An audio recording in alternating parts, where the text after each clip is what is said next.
श्री राम का वनवास केवल वन में चलना नहीं था, वह एक महायात्रा थी, आत्मा की, सत्य की और धर्म की। जब राम, लक्ष्मण और सीता वन में पहुंचे तो सबसे पहले उन्हें गंगा पार करनी थी। वहां केवट ने आकर अपनी विनम्र भक्ति का परिचय दिया। केवट जानता था कि श्री राम कोई साधारण मानव नहीं, स्वयं भगवान हैं। उसने कहा, प्रभु, आपकी चरण धूलि से तो पत्थर भी रूप बदल लेते हैं। मेरी नौक तो लकड़ी की है, अगर वह भी स्त्री बन गई तो मैं कहाँ जाऊंगा। यह विनोद में कही गई बात नहीं थी, ये सच्ची भक्ति की पहचान थी।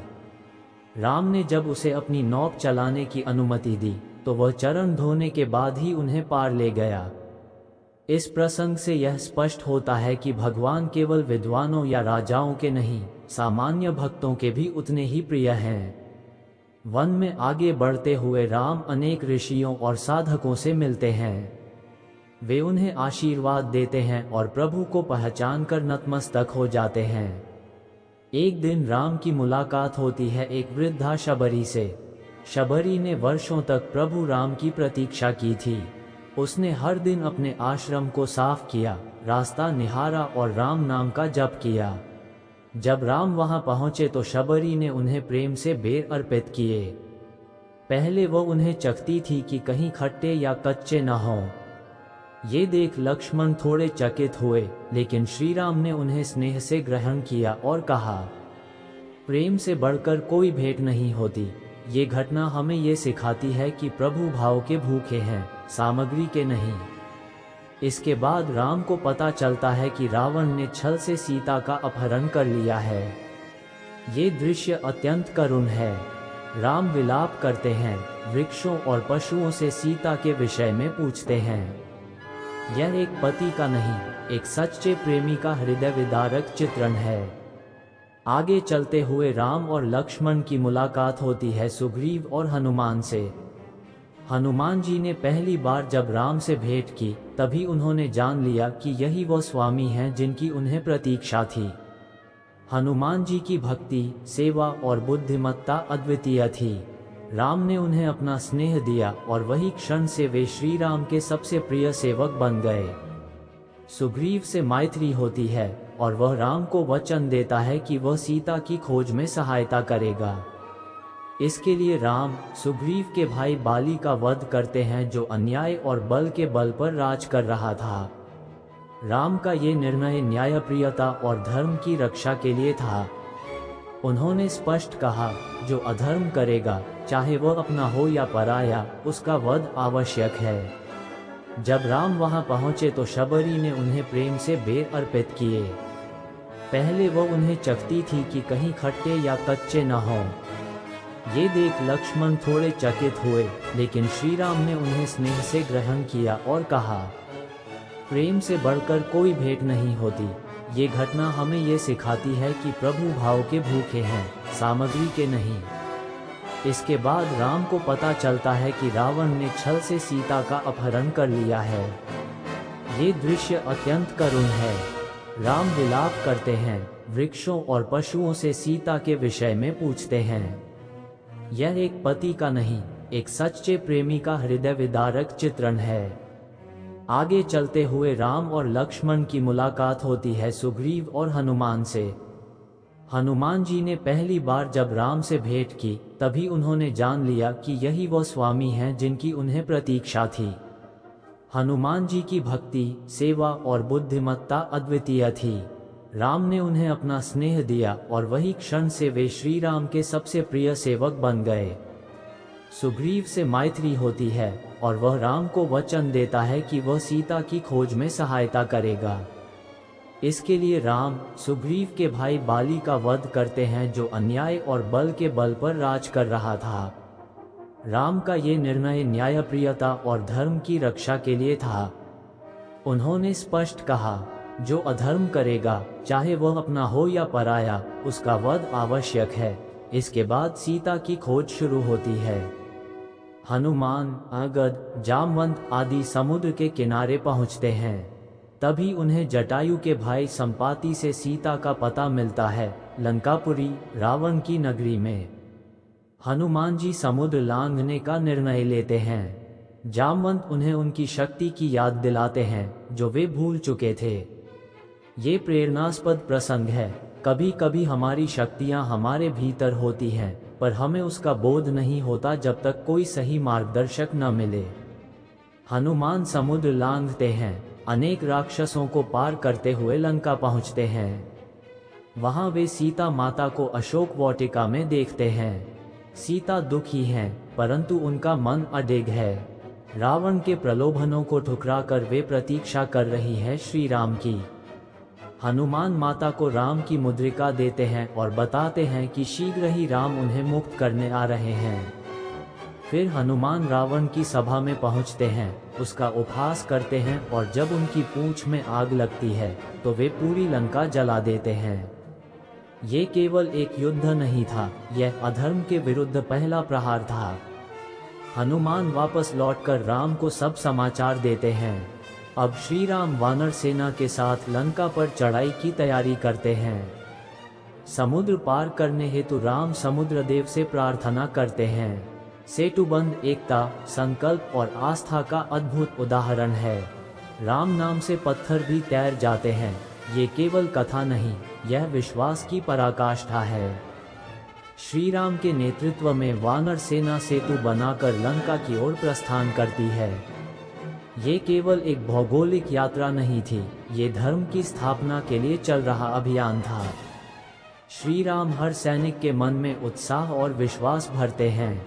लंका में रावण की सभा में जब विभीषण राम के पक्ष में बोलते हैं तो रावण उन्हें अपमानित करता है और बाहर निकाल देता है।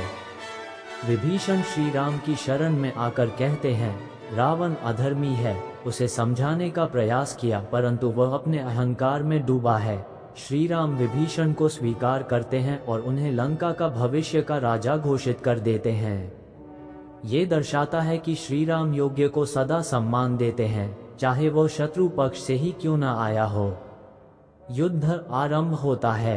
रावण की विशाल सेना, मेघनाद, कुंभकर्ण जैसे युद्धवीर युद्धभूमि में उतरते हैं, परंतु राम की सेना में आस्था, भक्ति और साहस का संबल है।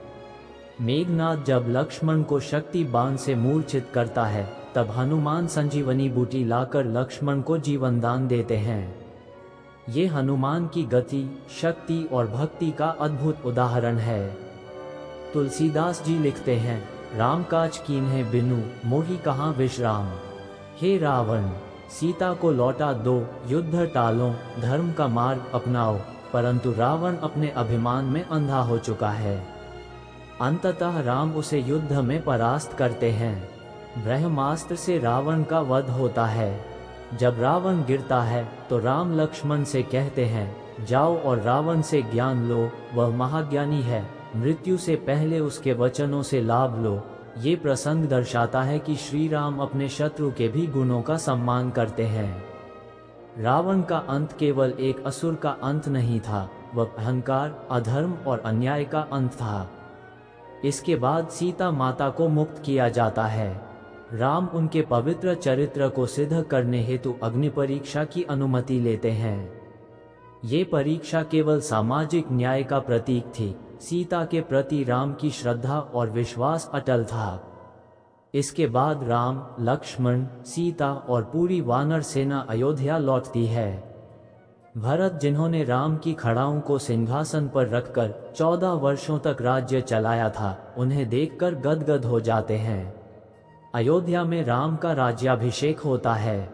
ये राम राज्य की स्थापना का दिन था।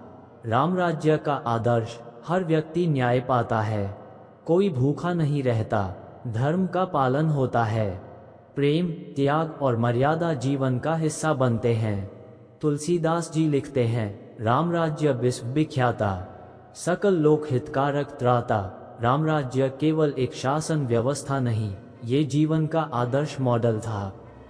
वहाँ का हर नागरिक अपने कर्तव्य का पालन करता था और राज्य स्वयं जनता की सेवा के लिए समर्पित था। श्री रामचरितमानस का अंतिम संदेश। तुलसीदास जी हमें ये सिखाते हैं कि भगवान राम के आदर्श आज भी उतने ही प्रासंगिक हैं जितने त्रेता युग में थे। श्री राम का जीवन एक संदेश है कि संकट में धैर्य रखें, कि सेवा सबसे बड़ा धर्म है, कि सत्य और प्रेम से बढ़कर कुछ नहीं, कि मर्यादा और न्याय जीवन की रीढ़ हैं। राम के जीवन से यह प्रमुख शिक्षा मिलती है, पिता के आदेश का पालन करें, भाई के लिए त्याग करें, पत्नी के लिए सच्ची निष्ठा रखें, शत्रु से भी मर्यादा से पेश आएं, सेवकों का आदर करें, प्रजा की भलाई को सर्वोपरि मानें। राम एक राजा नहीं, एक भाव है। राम एक चरित्र नहीं, एक आदर्श है। राम केवल मंदिर में नहीं, अपने विचारों और आचरण में बसाएं। रामचरितमानस हर युग के लिए है, हर व्यक्ति के लिए है। इसी समय विश्वामित्र मुनि राजा दशरथ के पास आते हैं और राम लक्ष्मण को अपने साथ राक्षसों के संहार हेतु ले जाने का आग्रह करते हैं। राजा दशरथ असमंजस में होते हैं, परंतु गुरु वशिष्ठ के कहने पर वे अपने पुत्रों को भेजने के लिए तैयार हो जाते हैं। यहाँ से हमें ये संदेश मिलता है कि एक पिता को भी धर्म के लिए अपने बच्चों को त्यागना पड़ सकता है।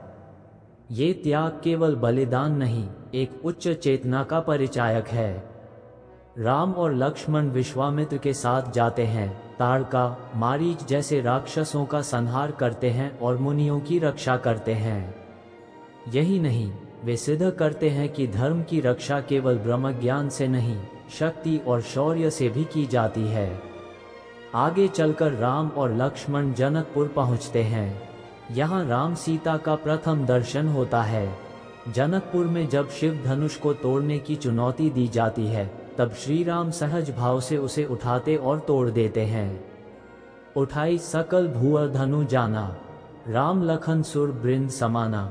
यह विवाह केवल दो व्यक्तियों का नहीं, ये दो संस्कृतियों, दो शक्तियों और दो आदर्शों का संगम है। राम और सीता का विवाह पूरे जनकपुर में हर्षोल्लास के साथ होता है। चारों भाइयों का विवाह चारों राजकुमारियों से होता है। ये कथा हमें ये भी सिखाती है कि परिवार में समानता, समर्पण और सामंजस्य कैसे बना रहता है। राम राज्य की स्थापना के बाद अयोध्या सुख, समृद्धि और धर्म का केंद्र बन गई। हर ओर मंगल छाया हुआ था। राजा राम निष्पक्ष, दयालु और धर्मपरायण शासक बने। सीता माता भी रानी के रूप में सभी स्त्रियों के लिए एक आदर्श बन चुकी थी। परंतु तभी समाज में एक कोलाहल उठा। कुछ लोगों ने सीता की पवित्रता पर संदेह जताया। ये सुनकर श्री राम का मन विचलित हो गया। वे जानते थे कि सीता निर्दोष हैं, फिर भी उन्होंने समाज की मर्यादा और राजा के धर्म का पालन करते हुए सीता को वनवास देने का निर्णय लिया। यह निर्णय अत्यंत पीड़ादायक था। सीता उस समय गर्भवती थी। वे ऋषि वाल्मीकि के आश्रम में पहुंची, जहां उन्होंने लव और कुश को जन्म दिया। वाल्मीकि ने दोनों पुत्रों को वेद, शास्त्र, युद्धकला और धर्म की शिक्षा दी। दोनों बालक तेजस्वी, विद्वान और पराक्रमी बने। उन्होंने श्री राम के आदर्शों को अपने जीवन में उतारा, भले ही वे स्वयं अपने पिता को नहीं जानते थे। इधर अयोध्या में श्री राम ने अश्वमेध यज्ञ की योजना बनाई। एक घोड़े को छोड़ा गया, जो विजयोचित संदेश के साथ विभिन्न राज्यों में घूमता है। घोड़ा जब वाल्मीकि के आश्रम के पास पहुंचा, तो लव और कुश ने उसे पकड़ लिया। उन्होंने कहा, हम बिना युद्ध के इसे नहीं छोड़ेंगे। जब श्री राम की सेना ने घोड़े को वापस लेने की कोशिश की, तो लव और कुश ने पराक्रम। अंततः श्री राम स्वयं युद्ध भूमि में आए। जैसे ही उन्होंने अपने सामने दोनों बालकों को देखा, उनका मन विचलित हो गया। उन्होंने उनके तेज में कुछ अपना अंश पहचाना। उसी समय ऋषि वाल्मीकि प्रकट हुए और उन्होंने बताया कि लव और कुश राम सीता के पुत्र हैं। ये सुनकर सारा अयोध्या चकित रह गई। राम का हृदय व्यथित हो उठा। उन्होंने सीता को अयोध्या बुलवाया और सबके सामने उनका सतीत्व पुनः सिद्ध करने का आग्रह किया। तब माता सीता ने पृथ्वी माता से प्रार्थना की, यदि मैंने सदैव राम को ही अपना स्वामी माना है, यदि मैं पवित्र हूँ, तो हे पृथ्वी माता, मुझे अपने अंक में स्थान दो। और उसी क्षण पृथ्वी फटी, सिंहासन प्रकट हुआ और सीता माता उसमें समा गईं। ये दृश्य अत्यंत मार्मिक था। राम मौन खड़े रहे, उनका हृदय विदीर्ण हो गया, परंतु उन्होंने किसी को दोष नहीं दिया। यह एक राजा, एक पति और एक धर्मात्मा का असहनीय त्याग था। अब राम ने अपना जीवन धीरे धीरे लोक कल्याण से हटाकर आत्म कल्याण की ओर मोड़ा। उन्होंने अपने भाइयों को राज्य की जिम्मेदारी सौंपी, अपने पुत्रों को भविष्य के लिए तैयार किया और स्वयं सरयू नदी के तट पर तप करने चले गए। आखिरकार एक दिन श्री राम सरयू नदी में प्रविष्ट हो गए। वे लोक से विदा हुए, लेकिन अमर हो गए। तुलसीदास जी कहते हैं, राम सो अधिक राम कर नामू, तिनके जसु जग जाए न कामू। राम तो साक्षात विष्णु हैं, लेकिन उनका नाम और चरित्र संसार के लिए और भी उपयोगी है। राम का जीवन हमें सिखाता है, चेक मार्क कर्तव्य के लिए त्याग करो, चेक मार्क प्रेम में मर्यादा रखो, चेक मार्क संकट में धैर्य रखो, चेक मार्क और सत्ता में न्याय रखो। रामचरितमानस का उत्तरकांड ये बताता है कि सच्चा राजा वही होता है जो स्वयं दुख सहकर भी समाज की रक्षा करे। सीता माता की पीड़ा हमें ये सिखाती है कि स्त्री के आत्मबल में असीम शक्ति होती है। लव कुश की कथा हमें ये दिखाती है कि आने वाली पीढ़ियां यदि आदर्शों पर पली हो तो समाज कभी भटक नहीं सकता। अंत में तुलसीदास जी कहते हैं कि राम कथा सुनने और सुनाने से ही जन्मों के पाप नष्ट हो जाते हैं। रामचरितमानस का यह अंतिम भाग हमें ये भाव देता है कि राम का नाम केवल नाम नहीं, ये जीवन का आधार है।